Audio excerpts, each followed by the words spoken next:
अस्सलाम वालेकुम, आप देख रहे हैं डेली पाकिस्तान और मैं हूं शेफ़ मोमिना। जैसे कि आप सब जानते हैं कि ईद की शुरुआत हम हमेशा मीठे से करते हैं, इसीलिए आज हम आपके लिए एक बहुत ज़बरदस्त सा मीठा लेके आए हैं। आए उसके इंग्रेडिएंट्स देखते हैं। काजू, किशमिश, बादाम, ज़ाफ़रान, कोकोनट, घी, पिस्ता, सब्ज़ इलायची, चीनी, दूध, कंडेंस मिल्क, छुआरे और सेवइयाँ।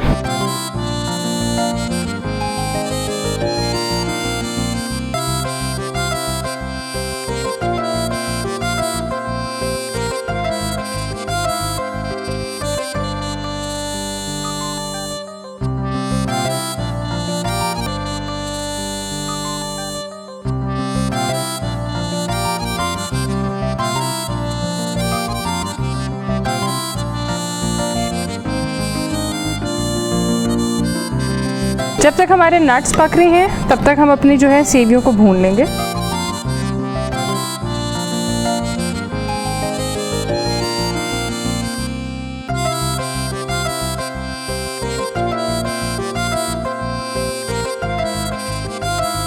कंडेंस मिल्क के कैन को मैंने पानी में उबाल लिया था तकरीबन 40 मिनट।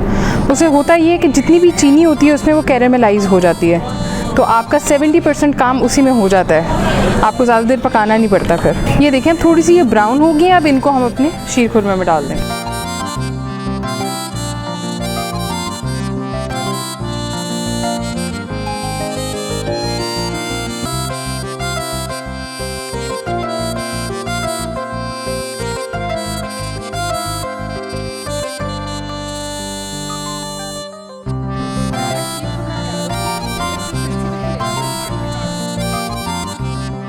उम्मीद है आपको आज की रेसिपी पसंद आई होगी। इसे ज़रूर ट्राई करें और हमें फीडबैक दें। अपनी शेफ़ मोमिना को इजाज़त दें और देखते रहिए डेली पाकिस्तान। अल्लाह हाफ़िज़।